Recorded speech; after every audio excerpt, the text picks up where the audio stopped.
오늘부터는 이제 고린도서를 하도록 그렇게 하겠습니다.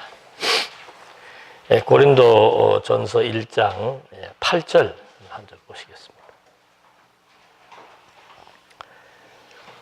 주께서 너희를 우리 주 예수 그리스도의 날에 책망할 것이 없는 자로 끝까지 견고하게 하시리라. 이 말씀은 바울이 고린도 교회에 주어진 상황에 대해서 먼저 책망을 합니다.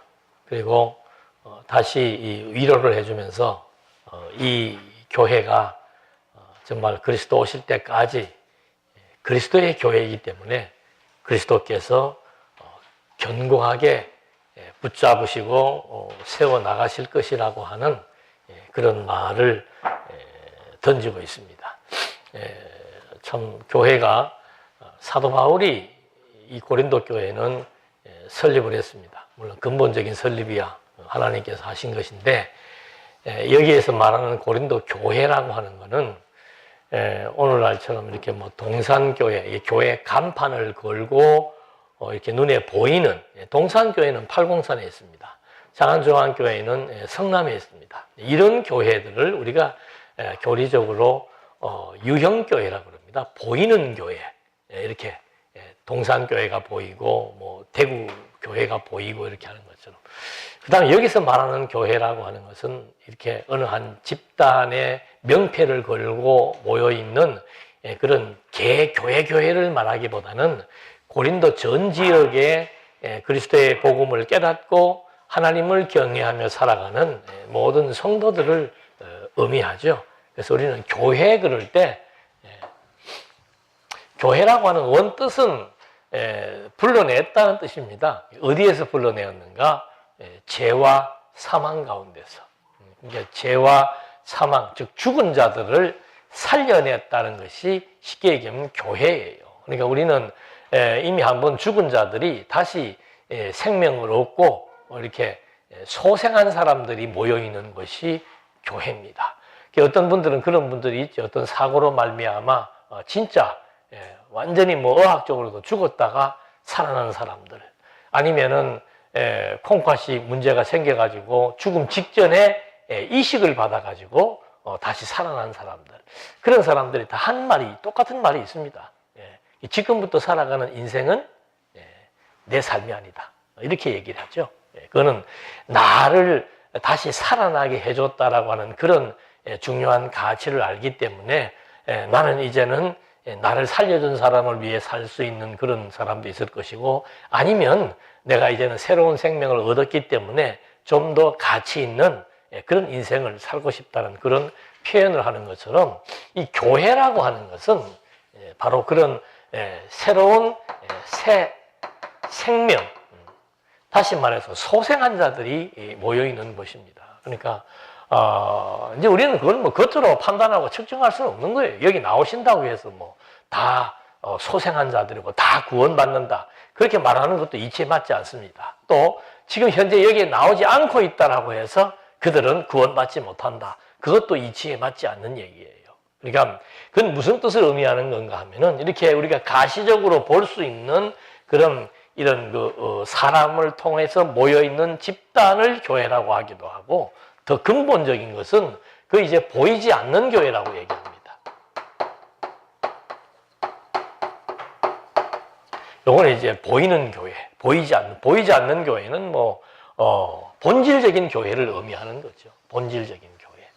이미 과거에 믿었다가 돌아가신 분도 있고, 지금 현재 믿고 있는 사람도 있고, 그리고 아직 교회라고 하는 이런 집단 속에 들어오진 않았지만은 또 앞으로 믿게 될 사람들이 있는, 그걸 다 총망라해서 보이지 않는 교회라고, 그렇게 본질적인 교회의 의미를 얘기하고, 그 교회라고 하는 이 뜻은 바로 뭔가 하면은 죄와 사망으로부터 의로운 판정을 내려주고, 의인이라고 하나님이 판정을 해주고 그리스도의 생명을 얻게 해서 우리 이 육체 속에 그리스도의 생명이 자라고 있고, 그리스도의 생명력에 의해서 존재하는 그런 것을 이제 교회라고 하는 거죠. 그러니까 이제 사도 바울은 물론 고린도에서 그리스도로 말미암아 복음을 듣고 새 생명을 얻은 자들에게 편지를 합니다. 그러니까 너희가 이제 로마가 있고, 로마가 이쪽입니까 이쪽입니까? 가보질 않아가지고 정확히 모르겠네. 그 다음에 이제 그 로마 옆에 그리스,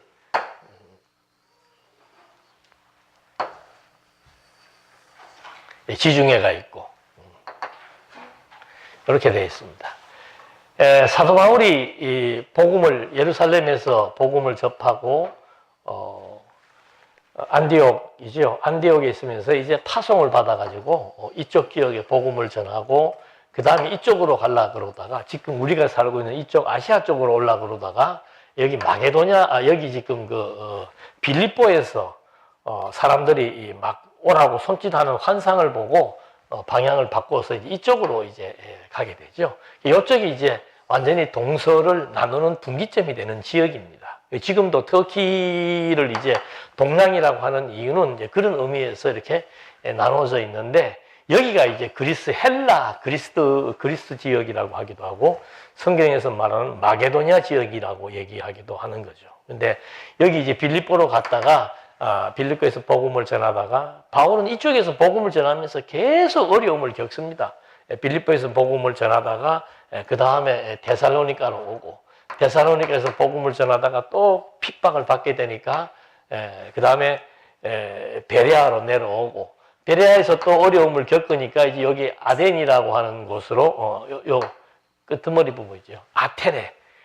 아테네는 아주 그 올림픽의 발상지고 여기는 이제 그러니까 헬라 문명권에 있던 이 지역은 굉장히 그 철학자들이 많고 사상가들이 많고 모이면은 사람들이 이렇게 막 토론을 하는 그런 문화가 형성된 곳입니다. 그래서 뭐 소크라테스니 플라톤이니 아리스토텔레스니 이런 사람들 뭐 다 이쪽 그리스, 헬라 이쪽 출신이죠. 지금 그리스는 이제 완전히 뭐 IMF가 와가지고 뭐 엄청나게 가난한 나라로 전락을 했는데 그동안 그 나라는 관광으로 먹고 산 거예요. 왜? 이쪽이 지금 전부 이제 유적지들이 많고 고대 시대 때 그 시대를 풍미했던 그런 뭐 헬라 그리고 파사는 뭐 이쪽이죠. 파사, 헬라 하나의 그 세계의 사상을 지배해 왔던 그런 문명이 있었던 곳이기 때문에 많은 유적지들이 있고 특별히 신전들이 많습니다. 그래서 아테네 신전, 그러니까 사도 바울이 그 사도행전 17장에 보면 여기 아덴이라고 얘기하는데 그게 지금으로 말하면 아테네죠. 그 아테네 가서 보니까는 복음을 전하다가 쫓겨다녀갖고 이제 아테네까지 내려왔는데 아테네 가서 보니까는 사람들이 막 그렇게 우상을 숭배하고 또 하나는 뭔가 하면은 동성애. 우리는 지금 동성애 얘기합니다만은 이때 여기서도 막 동성애가 엄청나게 활개를 치고 있던 그런 시대였습니다. 그래서 바울이 여기 가서 보고는 막 사람들이 신전이 많으니까 신전에서 이렇게 막 제사를 드리고 하는 종교 행위를 이렇게 보는데 그 신이 누군지도 알지도 못하니까 팻말을 갖다가 써붙여 놓고는 알지 못하는 신이라고 갖다 놓고는 그 밑에서 막 종교 행위를 하고 창기들하고 놀아나고 이게 전부 다 교리예요. 자기네들 교리입니다. 그런 창기들하고 놀아가고 동성애가 만연되어 있는 그런 타락한 도시 여기하고 고린도하고는 얼마 떨어져 있지 않아요. 또 아테네에서 복음을 전할 때도 바울은 이제 하나님이 어떤 분이신지에 대해서 이제 막 창조주 하나님에 대해서 증거를 하고 아테네 사람들하고 이 신학과 철학의 논쟁을 벌이기도 했던 이제 그런 장소가 지금도 있다 그러죠. 저도 한번 이 동네 한번 가보고 싶은데 그런 이제 배경이 있습니다. 그런 배경이 있고 그 다음에 이제 바울이 여기에 있다가 이 고린도 쪽으로 와서 복음을 전하는데 그러니까 에베소 교회가 여기에 있는데 에베소에서 있었던 기간 다음으로 오래 있었던 것이 고린도입니다. 에베소에는 한 3년 정도 있었고 여기는 한 1년 6개월 정도 있었던 거예요. 1년 6개월 정도 있으면서 여기에서 바울이 복음을 전했던 그런 데인데, 도시 자체가 방금 말씀드린 대로 막 신전이 많고, 여기가 항구 도시가 되다 보니까, 고린도가 항구 도시가 되다 보니까는 돈이 많아요. 무역이 왕성하게 거래가 되고 해가지고 돈이 많고 신전이 많고 사상가들이 많고, 그리고는 이제 완전히 돈이 많다라고 하는 것은 반대로 가난한 사람이 많다는 거예요. 이게 빈부의 격차가 심하다는 거죠. 그러니까 이 기독교 정신이 아니면은 이 자본주의 경쟁 체제에서 돈을 많이 번 사람들이 가난한 사람에게 돈을 나눠줘야 될 그런 이유가 없는 거죠. 그래서 돈이 한쪽이 많다라고 하는 것은 반대급부로 가난한 사람이 많다는 것이고, 가난한 사람들은 이제 돈 많은 사람들에 의해서 여러 가지 많은 탄압과 억압을 당하는 그런 사회가 되어 있어서 빈부격차가 심하고 계급화가 양극화되어 있습니다. 가진 자와 못 가진 자, 권력이 있는 사람과 없는 사람, 이게 그냥 완전히 양극단 세력화되어 가지고 이런 그 일반 서민들이 엄청나게 억압을 받고 힘들고, 반면에 가진 사람들은 완전히 그냥 쾌락밖에 모르는 거예요. 한국 사회도 뭐 돈은 뭐 경제적으로 돈은 얼마나 많이 한 1년에 뭐 많이 버는지는 모르겠습니다만은, 선진국이라고 하는 것은 이미 그 인격적인 수준이 선진국이 돼야 되는 거죠. 근데 우리나라는 뭐 돈 많은 사람들 보면 완전히 그 돈 가지고 온갖 좋지 않은 행태들을 저지르고 있는 것처럼, 이 당시에 고린도 교회, 고린도라고 하는 도시 자체가 쾌락의 도시, 향락의 도시, 부패의 도시. 그 우리 동남아 지역에서도 태국 그러면은 뭐가 제일 많아요? 마약도 많지만은 그 뭐예요, 그런 그 남장 여인들이 아주 많죠. 그런 것처럼 거기는 뭐 동남아에서 제일 에이즈가 많은 곳이 태국이라 그래요. 그러니까 그 정도로 태국 그러면 벌써 전 세계에서 그렇게 아주 호감한 곳이라고 그럽니다. 그러니까 이제 그런 것처럼 고린도 도시가 이제 그런 도시입니다.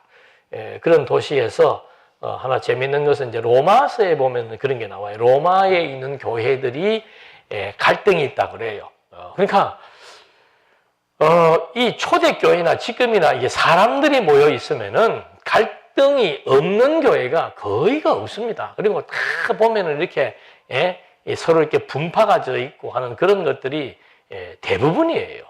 근데 이제 아마 그 여기 있는 로마의 지역에 있는 교회들도 결국은 갈등이 뭔가 하면은 이때는 헬라 문화권에 이미 있었기 때문에 헬라 출신들, 그 다음에 유대 출신들, 이게 이제 교회에서 갈등을 겪게 된 거죠. 원인이 뭔가 하면은 글라우디오라고 하는 그 황제가 여기에 있는 유대인들을 전부 다 내쫓아 버렸어요. 그래서 그때 이 가까운 데가 여기 오면 이제 섬나라 고린도 쪽으로 많은 사람들이, 유대인들이 많이 왔다고 그래요. 그래서 여기에서 쫓겨난 유대인들 중에서 여기에 이 고린도서에 보면은 바울은 복음을 전하다가 이쪽으로 이제 쫓겨내려왔고, 로마의 갈등도 결국은 쫓겨갔던 유대인들이 글라우디오가 죽고 난 다음에 다시 이제 로마로 가서 자기들 터전이 여기에 있었으니까 가서 교회를 나가보니까 헬라 사람들이 교회를 완전히 다 장악을 하고 있거든요. 온갖 장로 뭐 이런 다 권사 자리에 다 있고, 쫓겨났다가 다시 돌아와 보니까 자기들은 설 자리가 없는 그런 상황 가운데서 이제 서로 간에 계층 간에 이렇게 갈등이 벌어져 있는 것이 로마 교회입니다. 그런 것처럼 이 고린도 교회는 이제 어떤 문제가 있었는가 하면은, 바울이 여기를 이렇게 경로를 통해서 피난 해가지고 이제 고린도에 갔는데, 마침 글라디오스 왕 시대에 쫓겨났던 누가 등장을 할 것 같아요? 그 천막 짚는 브리스길라와 아굴라 부부가 여기에 와 있었던 거예요. 그러니까 왜 천막 짓는 게 그렇게 유행을 했을까? 여기로부터 축출당했던 많은 사람들이 집이 없단 말이에요. 멀쩡한 집을 짓고 살 만한 능력이 없으니까 임시거할 처소가 천막이라고 그럽니다. 그러니까 뭐 제일 물건이 많이 팔리는 게 천막이에요. 나중에는 막 그 주문을 다 감당할 수 없는 그런 정도로 천막업이 성행을 했다고 그럽니다.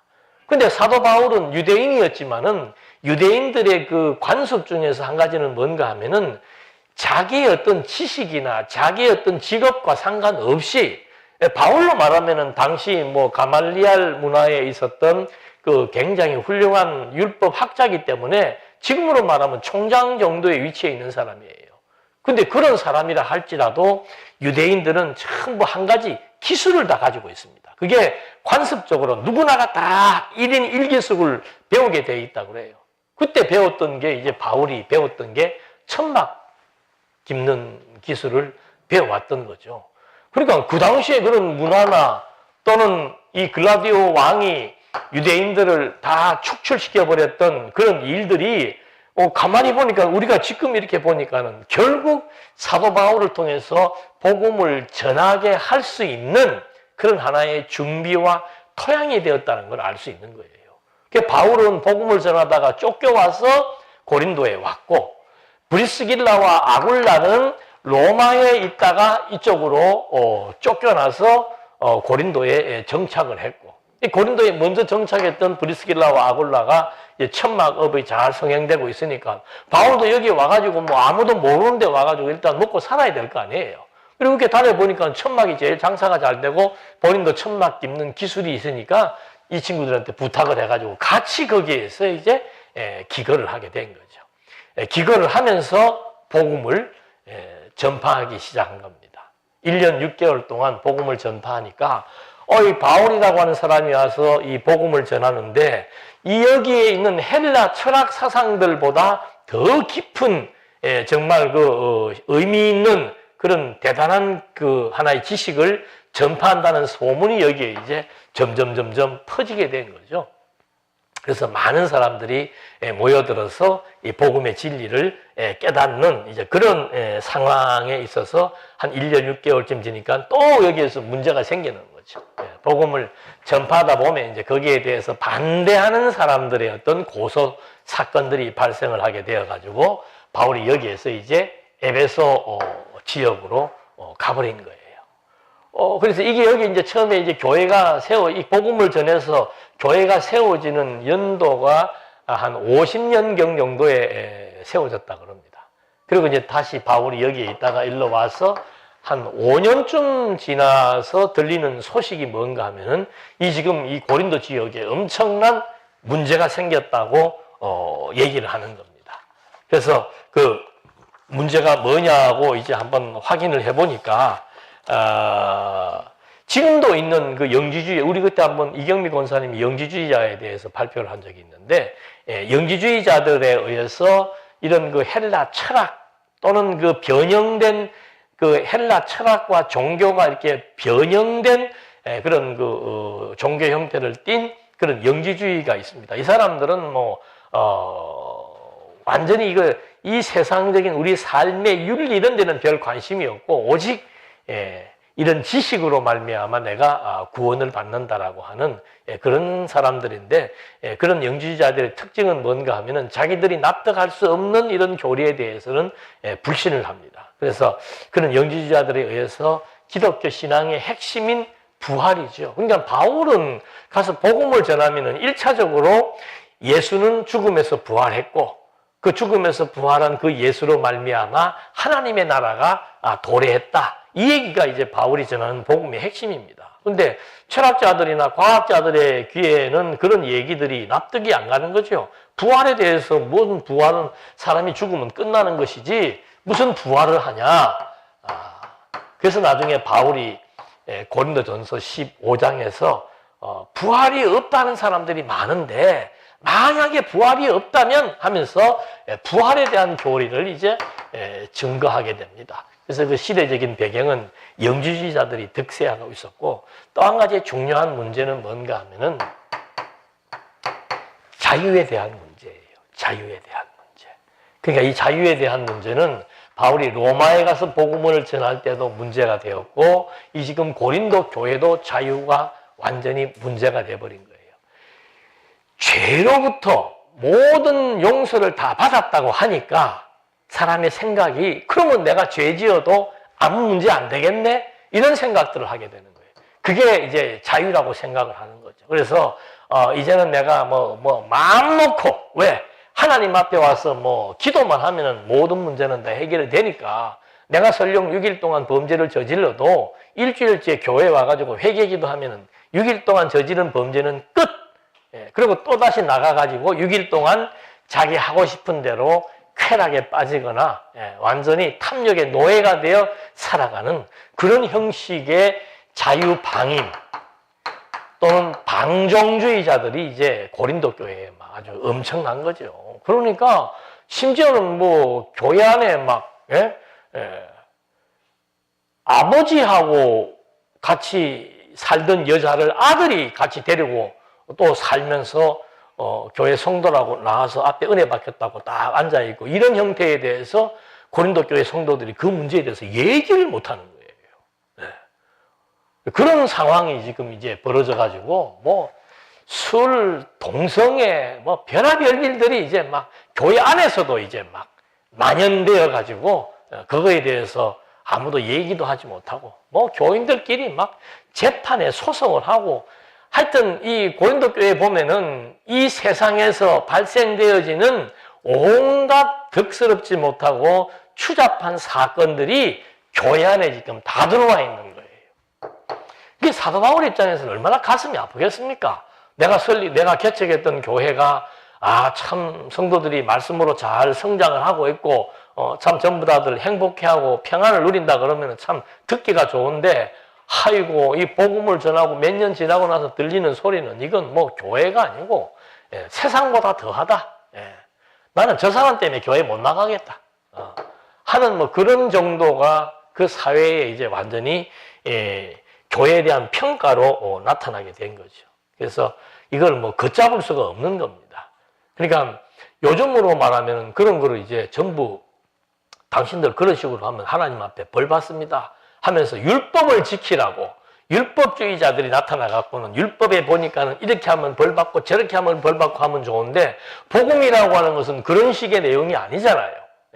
율법에 대해서 그런 식으로 적용시켜서 성도들을 율법적인 규범으로 엉는 것이 아니고 정말 하나님의 사랑에 감동해서 그리스도의 형상을 닮아가는 육체의 소욕이 아닌 성령의 소욕에 매여서 점진적으로 성장해 나가는 아름다운 모습인데 그게 이제 자라는 과정에서 발생되는 문제에 대해서 주변 사람들이 입을 열지 못하는 거죠. 좀 얘기하려고 그러면 니나 잘해라 그러고 하나님이 나로 하여금 정죄함이 없다고 그랬는데 왜 나를 정죄하냐 그러고 그러니까 할 말이 없는 거예요. 그래서 교회가 이제 정말 사회인들도 그렇게 행동하지 않는 것까지도 이제 교회 안에서 다 발생되어지는 그런 난잡함이 나타나기 시작했고 또 한 부류는 뭔가 하면은 신비주의자, 요즘으로 말하면 신비주의자 또는 황홀주의자. 이 사람들은 뭔가 하면은 과잉, 기독교가 기도하고 하면 뭐가 나타나고 예언을 하고 이런 어떤 신비적인 종교로 이렇게 변질이 되어가지고 교회 안에서 난리예요. 누구 은사가 더 좋으냐, 누구 은사가 더 유익하냐, 병 고치는 게 나으냐, 예언해 주는 게 나으냐, 별의별 그런 걸로 은사를 가지고 서로 싸우면서 자기의 은사를 과시를 하는 그런 이제 모습들이 나타나게 되고 이런 거는 신비주의자들에서 많이 나타나는 겁니다. 그래서 사도 바울이 그 교회가 이제 또 파당이 생겼을 때 내파가 생겼다고 그러잖아요. 그 내파가 생겼을 때 나는 그리스도 파다 한 사람들이 이런 황홀주의자들이에요. 이렇게 기도하고 떨면서 엑스터시라 그러나 어떤 신비 체험을 하는 이상한 무아지경 속으로 빠져들어가는 그런 이제 경험이 내 경험이 곧 신앙이다.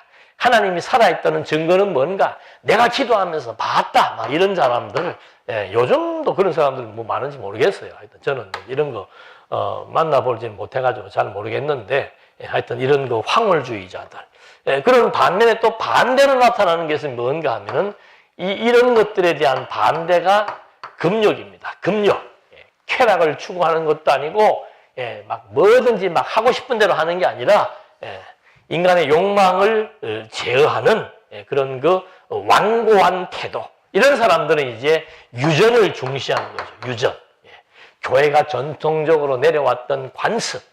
예를 들자면은 머리에 수건을 쓴다. 막 이런 거. 써야 되느냐, 안 써야 되느냐. 막 이런 여러 가지 문제들. 또 한 가지는 이제 뭐 전통주의자들. 이 전통주의자들이 이제 결국은 사도 바울에 대해서 사도권에 대한 문제를 제기하게 됩니다. 그러니까 이게 무슨 말인가 하면은 사도는 예수님에게 직접 부름을 받은 사람들이 사도다. 이게 전통적인 견해예요. 근데 사도 바울은 예수님 살아있을 때 진짜 부르심을 받은 게 아니고 예수님이 부활하고 난 다음 하늘로부터의 예수님의 음성을 듣고 예수를 부활하신 예수를 만나고 난 다음에 그의 제자가 되었기 때문에 그 정통성에 대한 문제가 사도 바울이 가는 데마다 그게 시비가 붙는 거예요. 어떤 사람들에 의해서. 이 사람들은 대부분 다 기득권자들입니다. 교회의 어떤 그 권력을 쥐고 있고 교회에서 영향력을 행사할 수 있는 그런 사람들에 의해서 바울에 대한 사도권 시비를 이제 계속 불러일으키는 그런 상황들. 그래서 교회가 이제 뭐 온갖 범죄의 온상이 되고 제일 첫 번째 발생하는 게 뭔가 하면은 파당이에요. 파당. 이 파당이라고 하는 것은 뭔가 하면은 사람이 교회에서 교인들에게 영향력을 행사할 수 있는 그게 이제 결국은 파당이 되는 거죠. 그게 목사가 됐든 장로가 됐든 뭐 집사가 됐든 자기가 가지고 있는 어떤 자기의 능력이 있습니다. 이 사람은 나한테 대해서 은혜를 입었기 때문에 내가 무슨 말을 하면은 꼼짝없이 나에게 따라와야 돼. 이게 이제 결국은 뭐 지금도 온 교회들이 그런 게 많이 있습니다만은 우리 교회도 그런 거 뭐 여러 번 겪어봤고요.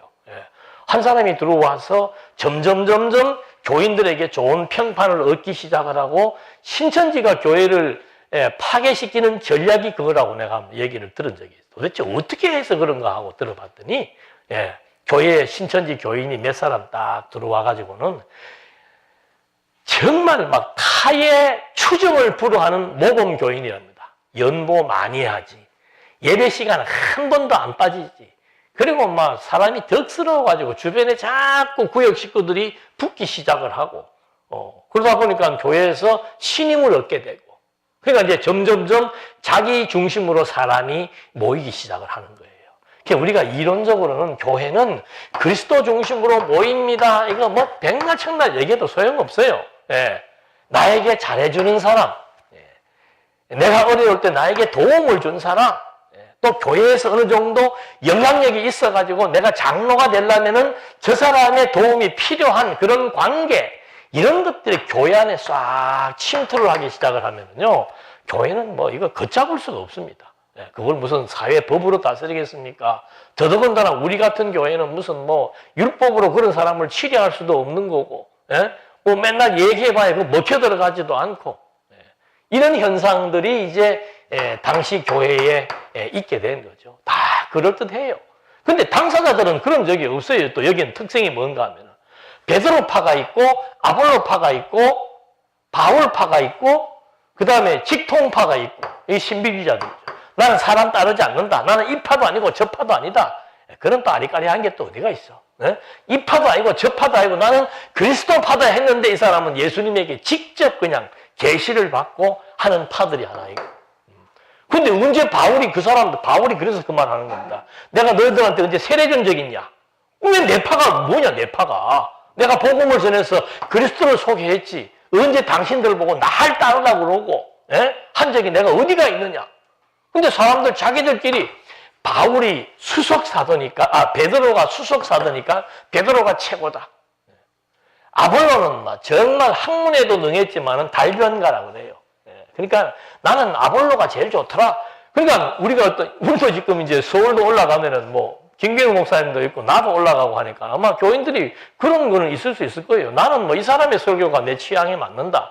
저 사람의 설교가 내 취향에 맞는다. 그런 정도는 그건 파라고 할 수 없는 거죠.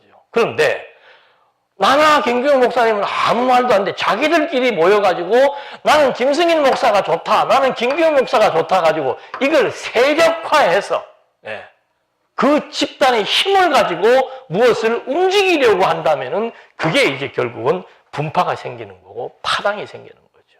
그게 또 바보같이 제가 여기에 또 나를 좋아하는 세력들, 이게 무슨 팬클럽도 아니고 나를 좋아하는 세력들 앞에 내가 서가지고 그 사람들에게 인기를 얻고 그 사람들과 계속 무슨 관계를 유지해 나가면서 내 의도대로 끌어간다면은 이건 이제 뭐 교회를 파괴시키는 주범이 되는 거죠. 그래서 이런 일들이 바울이 세웠던 고린도 지역의 교회, 성도 교회에도 이런 문제가 발생을 했고 또 뻑하면은 고소하고 소송하고 우리나라가 민사소송 세계 1위라고 그러더라고요. 이 시대도 마찬가지로 교회 내 성도들끼리 소송 사건이 계속 발생을 하게 되고 그 다음에 은사 문제, 누구 은사가 더 막강한 은사인지 이런 문제들에 의해서 이제 문제가 발생되어져 있는 그런 상황에 바울이 이제 글을 쓰기 시작하는 겁니다. 근데 이런 고린도서는 사실 교회가 막 문제가 있을 때 이런 얘기 해버리면 이제 또 더 시끄러워지죠. 그래서 지금이 참 좋은 적기 같아요. 아무 문제 없을 때 이런 얘기를 들으면 여러분들이 무슨 곡해할 것도 없고 나들으라고 하는구나 소리 할 것도 없는 거고. 그래서 이런 상황들이 성경에 있다라고 하는 것은 얼마든지 지상에 있는 교회들에게 이런 문제가 발생할 수 있다라고 하는 개연성을 가지고 지금 바울이 글을 썼고 이런 글들이 비단 교회라고 하는 이 집단이 아니라도 일반 직장이나 또는 우리 가정도 마찬가지예요. 가정이나 어디에서든지 사람이 2명, 3명이 모이는 곳에서 발생되어지는 여러 가지 많은 일들에 대해서 바울은 고린도 교회 성도들을 중심으로 이 문제를 풀어가고 있는 겁니다. 그래서 그 고린도서에 대한 그 구조를 보게 되면은 전후서가 있는데 전서는 굉장히 어조가 강합니다. 거의 막 책망을 하는 내용들로 쭉 연관이 되어 있죠. 그래서 고린도 전서에서는 단합과 일치를 얘기해 주고 있습니다. 단합. 왜? 단합의 반대 개념은 분열이거든요. 분열. 교회가 이렇게 산산이 다 분열이 되어 있으니까 단합을 촉구하고 교회는 하나의 뜻으로 모여야 된다. 사람 중심, 영향력을 행사하는 사람을 중심으로 모이는 것이 아니고 교회는 그리스도 중심으로. 그러니까 이 단합과 일체에 대한 원리를 사건이 터졌을 때 중간중간에 바울이 이론을 제시해주고 있는 겁니다. 이런 문제가 발생했는데 원인은 이거였고 대안은 이거다. 항상 바울이 단합에 대한 대안, 일치에 대한 대안 다 제시해주고 있습니다. 그래서 뭐 간단하게 얘기를 하면은 단합에 대한 대안은 모든 것이 다 너희 것이다. 분열하는 이유는 뭔가 하면은 이게 전부 다 주인들이 이렇게 따로따로 있는 줄로 아는 거예요. 그런데 그게 아니고 모든 것은 다 너희의 것이다. 그래서 한번 전에도 이런 그림을 그렸습니다만은 이제 고린도서에서는 이게 제일 중요한 그림이에요. 모든 것이 다 너희의 것이고 너희는 그리스도의 것이고 그리스도는 하나님의 것이다.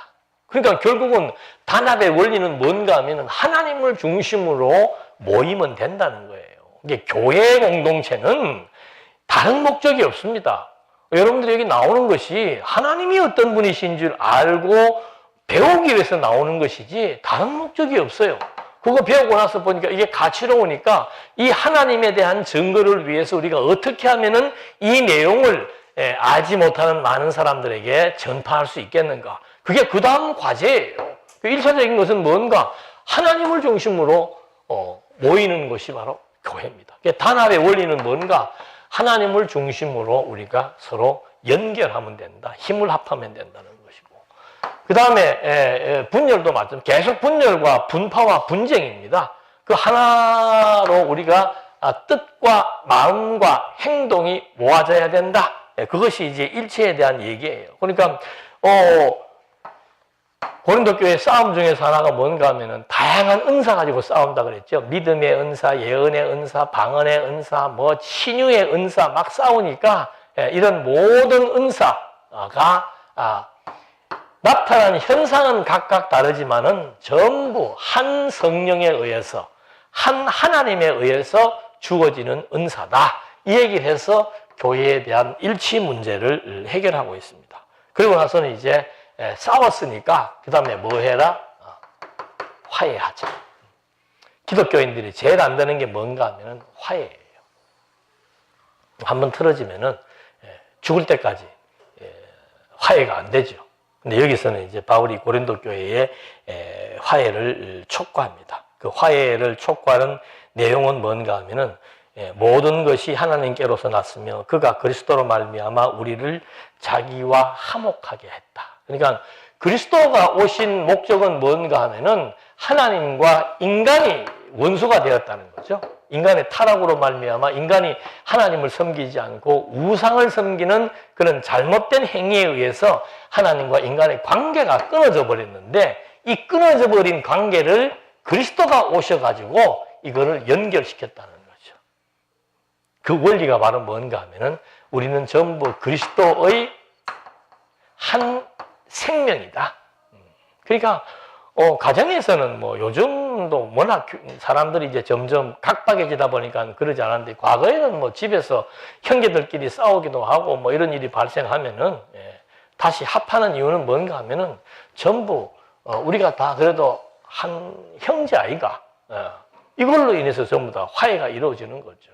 근데 이제 교회는 혈육적인 형제 관계가 아니고 신령적인 그리스도의 형제라고 하는 거죠. 그래서 그걸 때로는 지체라고 하기도 하고 몸으로 표현하기도 하는데, 이제 그런 이론들을 제시하고 실제적인 교회가 무엇인지를 설명해 주면서 화해를 촉구하는 겁니다. 그러니까 세상처럼 뭐 이 사람 나오고 이 사람 나오고 둘이 붙여가지고 서로 악수해라 해가지고 막 악수시키고 그런 식의 화해가 아니에요. 생명의 문제를 여기에서 언급을 해주는 거죠. 내 생명과 너의 생명이 우리는 같은 생명이다. 이런 이론을 통해서 화해의 분위기를 조성해 나가는 겁니다. 그런 다음에 화해가 되면은 분쟁과 분열에 의해서 사분오열된 교회가 이제 단합하게 되고 일치하게 되고 화해를 하게 되면은 그 다음에는 이제 모든 일을 위해서 힘을 모으게 되는 거죠. 힘을 모으는 게 뭔가 하면은 그게 연보예요. 연보. 연보라고 하는 것은 그냥 뭐 교회 나오자마자 하게 되는 등록금이나 세금이 아니에요. 이런 분명한 진리 인식의 결과로 말미암아 우리가 힘을 합하자 했을 때는 무슨 어떻게 합하는가? 그게 연보를 통해서 합하는. 이래가지고 이제 고린도서의 문제들이 하나하나씩 제기되고 그 문제들에 대한 해결책들이 나타나게 된 겁니다. 그래서 지금 읽어드린 요절의 말씀도 주께서 우리를 그리스도의 날에 책망할 것이 없도록 해주겠다라고 하는 그 약속의 말씀들이 지금 나와 있는데, 그 말씀에 대한 배경들을 지금 간략하게 말씀을 드렸습니다. 그러니까 바울이 왜 이 얘기를 했나 하면은 결국은 그렇게 지금 분쟁을 하고 있는데, 분쟁을 하니까 당연히 책망을 들을 수밖에 없다는 거죠. 그러나 이제 이 책망이 책망으로 끝나는 것이 아니고 사도 바울은 정확한 대안을 제시해 주고 있습니다. 그 대안이 바로 뭔가 하면은 우리가 이제 내가 너희들을 권면하는데, 바울이 권면할 때 항상 앞에 붙이는 단서가 있습니다. 8절에서는 책망할 것이 없는 자, 너희들은 책망받을 짓을 했으나 이제는 어떤 원리를 통해서 교회의 이런 단합과 일치와 화해와 협력의 과정을 만들어낼 텐데, 그것이 이제 결국은 그리스도 날까지 확고하게 주어질 것이다. 그러면서 10절 말씀에는 이제 어떻게 이 일을 만들어내는가 하면은 바울이 주 예수 그리스도의 이름으로 너희를 권한다 그러는 거죠. 그러니까 바울의 말로 권고하고 권면하는 게 아니고 그리스도의 뜻을 설명해 줌으로써 이 교회가 단합과 일치를 도모해 나가도록 섭리해 나가는 겁니다. 그래서 그리스도의 말씀으로 권해가지고 그리스도의 뜻을 알게 되니까 결국은 그리스도와 같은 마음, 그리스도와 같은 생각을 하게 된다라고 하는 거. 그러니까 제일 중요한 것은 이 뜻과 마음이에요. 누구의 뜻? 그리스도의 뜻과 그리스도의 마음으로 일치가 되려면은 그리스도의 뜻과 그리스도의 마음이 뭔지를 알아야 되는 거죠. 그러니까 그게 안 되면은 무슨 방법이 없어요. 그러니까 자꾸 사람들은 인간적인 방법을 자꾸 얘기해서 아이고 목사님 A와 B와 싸웠는데 목사님이 좀 가서 화해를 시키십시오. 제가 어떻게 가서 화해를 시킵니까? A 붙들고 B 붙들고 자 둘이 악수하십시다. 기도하십시다. 그러고 뭐 손잡고 기도한다고 그게 금방 해결될 문제입니까? 머리에서부터 정리가 되고 마음으로부터 용납이 되어야 화해가 되는데 아니 머리에서부터 정리되게 할 수 있는 유일한 기준은 바로 뭔가? 그리스도의 뜻이에요. 이 교회를 향하신 교회의 주인이 갖고 있는 참 뜻이 뭔지 주인의 뜻에 맞춰 나가고 주인의 마음에 맞춰 나가게 되면 이제 A와 이 사람들이 서로는 원수가 되었지만은 이 원수된 것을 어떻게 푸는가?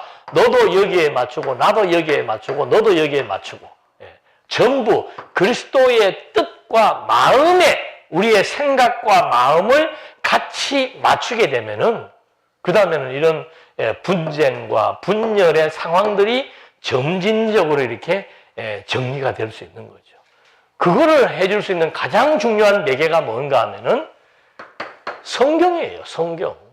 이 성경의 뜻과 마음이 다 나타나 있기 때문에 성경을 통해서 하나님이 가장 온전히 여기시는 뜻이 뭔지, 예배가 그거라고 그러잖아요. 예배가 뭔가, 하나님의 선한 뜻이 뭔지, 하나님이 온전히 여기는 게 뭔지, 하나님이 정말 가치를 두는 것이 뭔지, 하나님이 가장 좋게 여기는 것이 뭔지, 그거를 알아야만이 하나님을 믿는 사람들은 그 뜻을 따라가게 돼 있는 거죠.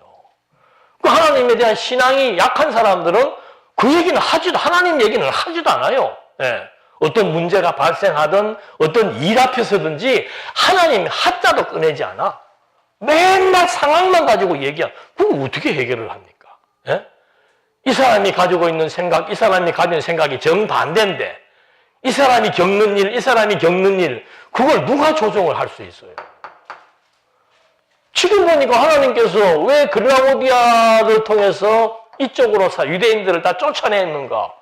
뒤에 알고 보니까 하나님께서 사도 바울로 하여금 여기에 복음을 전할 수 있는 배경을 마련해 주었고 또 그런 사람들에게 이 복음 진리를 전할 대상으로 하나님이 준비를 해놨다는 사실을 알 수 있잖아요. 근데 하나님을 빼고 나면 글라디오가 나쁜 놈이고 누가 나쁜 사람이고 백날 예비해봐야 해결 안 되는 문제예요. 네가 잘했니? 내가 잘했니? 들어보면 뭐 다 그럴듯한 얘기죠.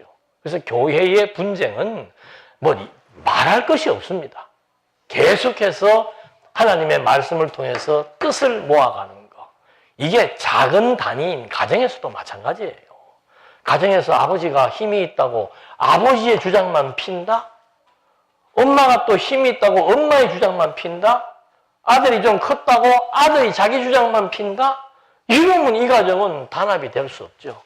처음에는 힘에 굴복을 해가지고 어쩔 수 없이 이렇게 있다가 나에게도 힘이 생기기 시작하면 당연히 그 힘을 내가 배운 게 그거니까 힘 있는 사람이 힘 없는 사람을 억압하고 눌러서 그 영향력으로 가정을 끌어왔다면은 그 가정에서 큰 자식은 당연히 크게 되면은 이제 남자라면은 커서 아내를 그런 식으로 굴종을 시킬 것이고 여자아이라면 또 커서 전부 자기 중심으로 상대를 맞추려고 할 것이고 그래서 이 힘이라고 하는 것이 그렇게 작용을 하게 되는 거라 이 말입니다. 그래서 가정에서도 내 뜻도 아니고 네 뜻도 아니고 하나님이 우리 가정을 위해서 하나님이 가장 기뻐하시는 뜻이 무엇인가? 그거 아무리 제가 얘기한들 뭐합니까? 객관적인 하나님의 말씀을 통해서 설명되어지고 이해되어지고 용납되어질 때 그때 거기에서 아름다운 화해나 일치나 단합이 발생되어지고 온 가족들이 한 마음으로 뭉쳐서 무엇을 위해서 일할 수 있는 그런 화해와 협력의 원리가 만들어지게 되는 거죠. 이건 교회만 가능한 거예요. 교회만. 일반 사회에서는 다 내 뜻이 중요한데 그 유명한 그 선생 있잖아요. 음식 잘 만드는 사람. 그 사람을 또 국회에서 불러냈더만. 예. 이유는 뭔가? 당신 다니면서 자꾸 이렇게 강의해가지고, 예, 만나게 하니까 옆에 집들이 장사가 안 된다고 난리다. 그러니까 이 사람이 나와서 뭐라고 그러는 줄 알아요? 아니, 자본주의 사회에서 내가 열심히 해가 돈 버는데, 내가 열심히 해서 돈 벌 장사가 안 되는데 옆에 안 되는 사람 때문에 날 보고 뭐라 그러면 날 일을 하라 말입니까? 말란 말입니까? 그거 질문했던 국회의원이 한마디를 못 하더만 가만히 있더만. 네. 해결 안 돼요. 그래서 이 교회라고 하는 이 집단은 사회의 관점으로 보게 되면 안 됩니다. 네. 여러분, 교회에 여러분의 개개인의 구성원들이 다 있잖아요. 우리나라는 개인주의 사회예요? 사회주의 사회입니까? 개인주의죠. 일본은 사회주의입니다. 그러니까 국가가 우선이냐, 개인이 우선이냐. 이게 양대립이 되어 있다는 얘기예요. 끝나지 않는 문제예요. 개인의 자유를 보장하고, 개인의 인권을 보장하고, 개인이 마음껏 노동해서 돈을 벌도록 해놨으면은 그렇게 해줘야 되는데, 문제가 생기면은 개인을 자꾸 통제하려고 그러니까 말을 안 듣는 거죠. 근데 또 한쪽에서는 국가가 있어야 개인이 있는 거지. 이게 일본이 가지고 있는 사회주의 정치란 말입니다. 그러니까 지난번에 한번 그런 예를 들었습니다만은 일본에서도 가지 말라고 하는 중동 지역에 선교사가 가서 잡혀서 죽었고, 한국도 가지 말라고 하는 지역인 중동 지역에 선교사가 가서 잡혀서 죽었어요. 어떻게 일을 처리합니까? 만약에 우리나라 대통령이 나와가지고 국가에서 가지 마라고 그러면 안 가야지. 거기를 왜 가? 라고 말하면 어떻게 되겠어요? 일본은 일본 그 뭐예요? 총리가 나와서 그렇게 얘기하더라니까. 나라에서 가지 말라고 그러면 안 가야지. 거기를 왜 가서 그렇게 난리를 치느냐고. 누구를 뭐라고 그러는 거예요? 간 개인을 뭐라고 그러는 거죠. 우리나라는 그렇게 간 선교사에 대한 죽음에 대해서 안타까워하고 힘을 모아서 뭐 후원을 해주고 하는 그런 정반대 현상이 발생하는 거란 말이에요. 어느 것이 맞는 거예요? 이거. 너무 개인의 인권만 보장하니까 전체를 통제할 수 없고, 전체를 중심으로 나가니까 개인의 인권과 자유가 보장되지 않고, 이 문제가 교회 공동체라고 하는 데서는 해결이 된단 말이에요. 교회도 성도 중심이냐, 교육 조직 중심이냐, 어떻게 해야 되겠어요? 여러분 교회 나와도 되고 안 나와도 되고 여러분 마음대로 해도 됩니다. 그거 맞아요, 틀려요? 그게 개인의 신앙 양심이 자유고 교회 나와도 되고 안 나와도 돼요. 교회가 무슨 법으로 당신은 한 달에 몇 번 안 나오면 안 됩니다. 그런 거 없어요. 내가 마음대로 교회 선택할 자유도 있고, 교회 나갈 자유도 있고, 안 나갈 자유도 있는 겁니다. 그게 교회 신앙 양심의 자유입니다. 그럼 그거 하나만 있느냐? 아니에요. 한쪽에서는 교회 조직의 자유가 또 있습니다. 교회는 장로회도 있고, 권사회도 있고, 뭐 재직회도 있고, 공동의회도 있고, 라고 하는 교회를 견고하게 세워나가기 위한 조직이 있습니다. 조직이 우선하냐, 개인이 우선하냐. 똑같은 갈등이에요.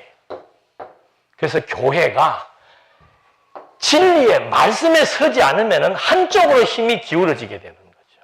한쪽으로 기울어지게 되면은 그 조직에 의해서 성도들이 딱 묶여가지고 움직일 수밖에 없는 교회가 되기도 하고, 또 좀 진보적인 사람들에 의해서 개인의 자유만 보장해버리면은 교회 나와도 그만, 안 나와도 그만, 예, 연보를 해도 그만, 안 해도 그만, 누구 하고 싶은 대로.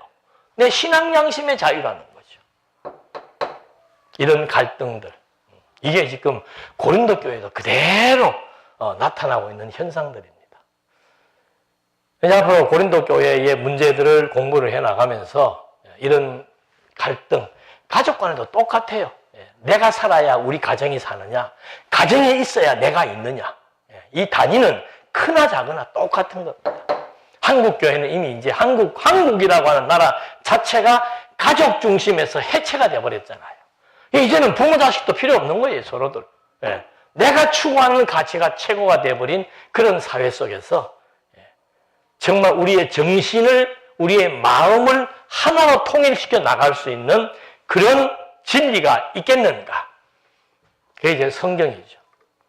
그 성경을 통해서 하나님의 뜻이 무엇인지를 하나하나 확인해 나가고, 그러니까 하나님의 뜻을 확인하려면 하나님의 존재부터 믿어져야 돼요. 하나님 자체가 안 믿어지는데 그 양반이 뭘 좋아하는 게 나하고 무슨 상관이 있어요? 안 그래요? 하나님이라고 하는 존재, 신의 존재 자체에 대해서 내가 믿어지지 않는데, 아니 그분이 이래라 저래라 한들 내가 무슨 상관이 있습니까? 우리가 문제가 생겼을 때 신의 존재에 대한 가치 문제만큼 문제를 해결할 수도 있고 해결할 수도 없게 되는 거예요. 신앙을 중심으로 판단하는 거예요. 그래서 교회는 끊임없이 이제 진리의 말씀을 선포해서 점점 성도님들의 수준이 하나님에 대한 인식의 농도가 높아지고 하나님이 추구하는 가치가 나의 가치로 다가오게 될 때, 여러 사람들이 모여있을 때 왜 의견이 분분하지 않겠습니까? 그런 의견들이 하나로 규합이 되고 질서가 유지될 수 있는 아름다운 교회로서의 지상의 교회가 성장할 수 있는 그 원리가 무엇인지, 실제가 무엇인지를 고린도서에서 말해주려고 하는 겁니다. 오늘은 서론적으로 여기까지 하도록 하겠습니다. 기도하시겠습니다. 은혜와 사랑이 풍성하신 하나님 아버지, 저희들에게 정말 성도로 부르심을 입게 해주신 하나님의 은혜, 그에 대한 가치가 어느 정도인지를 깨닫는 것, 이것이 우리 삶의 전반을 지배해 나갈 수 있는 원리가 되는 줄로 압니다. 하나님의 은혜를 아는 자, 살아가면서 은혜의 깨달음을 느끼는 자들만이 누릴 수 있는 평강과 안식, 이것이 우리 삶을 지배해 나갈 수 있도록 우리에게 지혜와 명철을 주시고 하나님에 대해서 알아나가는 이 중요한 과정들을 허술하게 보내지 않을 수 있도록 인도해 주시옵소서. 예수님의 이름으로 기도드립니다. 아멘.